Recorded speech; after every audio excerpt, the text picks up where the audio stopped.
আজ পৌষ সংক্রান্তিতে এই ঠাকুরকে নিবেদন করানোর জন্য বানানো হয়েছে মালপোয়া। আমরা তো পিঠে পুলি পায়েস খাই, তাই ভাবলাম এটা ঠাকুরকে নিবেদন করে তবে আমরা প্রসাদ নেব। এগুলো সবই মা বানিয়ে ফেলেছে। আর আমার যেহেতু ইচ্ছা ঠাকুরকে দেওয়ার, এই একটাই আছে গোলা, এইটুকু একটাই হবে, এটা আমি বানিয়ে ঠাকুরকে দিচ্ছি।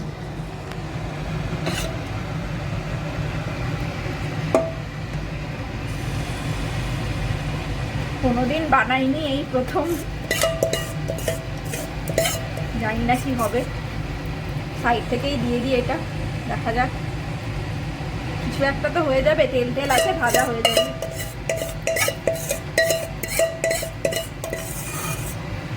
এই পাশ থেকে আরেকটু দিয়ে দিই।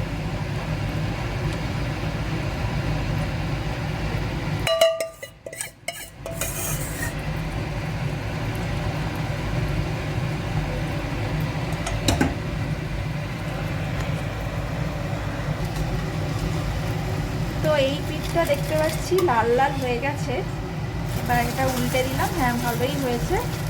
এবার ওই দিকটা হলেই ঠাকুরকে দিয়ে দেবো। তো এই হয়ে গেল আমার বানানো মালপোয়া। এই দিকটা বেশি করা হয়ে গেছে আর এই পিঠটা এরকম হয়েছে। তো চলো এবার ঠাকুরকে দিয়ে দেওয়া যাক। তো মার বানানো মালপোয়াগুলো আগে ঠাকুরকে দিয়ে দিচ্ছি, তারপরে আমার বানানোটা দেব, সবাইকে ভেঙে ভেঙে একটু দেবো।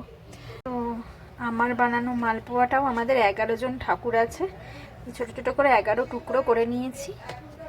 এবার ঠাকুরকে নিবেদন করে দিই।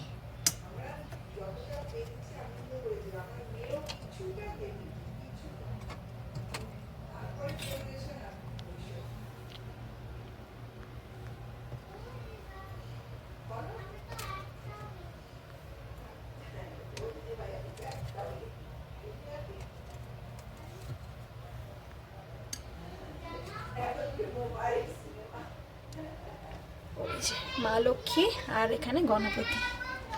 ঠিক আছে, এবার আমি একটু ঠাকুরের প্রার্থনা করে নিই। সবাইকে আবার জানাই শুভ মকর সংক্রান্তি বা পৌষ সংক্রান্তির শুভেচ্ছা।